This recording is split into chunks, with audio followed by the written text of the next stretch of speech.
இன்றே டவுன்லோட் செய்து உங்கள் ஃபேவரட் ஷோக்களை என்ஜாய் பண்ணுங்க. தனா, நேத்து ராத்திரி அப்பா உன் விஷயமா என்கிட்ட கேட்டாரு. அப்ப கூட என்னால உண்மையை சொல்ல முடியல. பெரியம்மா, நீங்க கவலைப்படாதீங்க. அதுக்கு கண்டிப்பா நேரம் வரும். அப்புறமா பெரியப்பா கிட்ட பக்குவமா சொல்லிக்கலாம். இவ கர்ப்பமே இல்ல. உன் பெரியப்பா ஆசைப்பட்டாரேன்னு இவளுக்கு இப்படி ஜடத்தக்கிற விழாவை வைக்க வேண்டியதா போயிடுச்சு. ஐயோ, இதெல்லாம் நினைச்சாலே ரொம்ப பதட்டமா இருக்கு. இதெல்லாம் எங்க போய் முடியும்னே தெரியல. ஆமா, வெளியில மாலை, அந்த தட்டு, மத்ததெல்லாம் எடுத்து வச்சிட்டேன் பெரியம்மா. அப்புறம் சந்தனம், பன்னீர், குங்குமம்லாம் எல்லாமே எடுத்து வச்சாச்சு. சரி. எனக்கு எல்லாமே இருக்கு. ஆனா இந்த ஃபங்க்ஷனுக்கு தேவையான முக்கியமா குழந்தையே என் வயித்துல இல்லையே. இப்படி பூக்காத மரத்துக்கு எதுக்கு அலங்காரம்? இந்த மரத்துல தொட்டில கட்ட முடியாதப்ப எதுக்கு இந்த சடங்கு?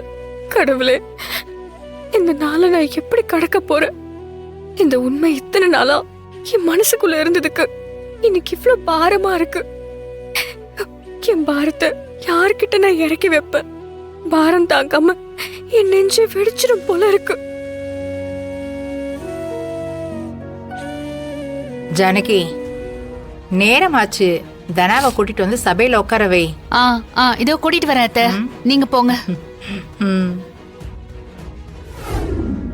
இந்த தனாவுக்கு இருக்கிற நெஞ்செழுத்தம் யாருக்குமே வராது. ஆமா பார்வதி, இவ்ளோ தூரம் நடந்து வாயை திறக்க மாட்டேங்கிறாளே. சேர்ல உட்காந்துருக்க தனாவுக்கு எவ்வளவு கஷ்டமா இருக்கும்ல.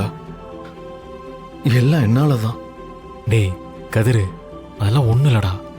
நடக்க வேண்டியதே நடக்கும். நீ கொஞ்சம் அமைதியாரு.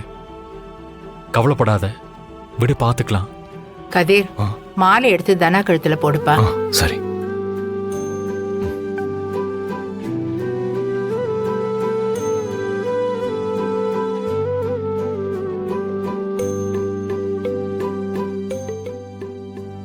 ஜானகி, நலுங்கு வைக்க ஆரம்பிக்கலாம்ல? வாங்க.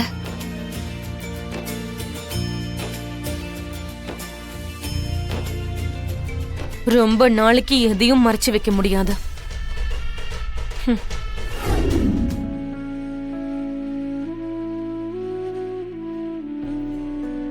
கவலைப்படாத தனா, எல்லாமே சீக்கிரம் சரியாயிடும்.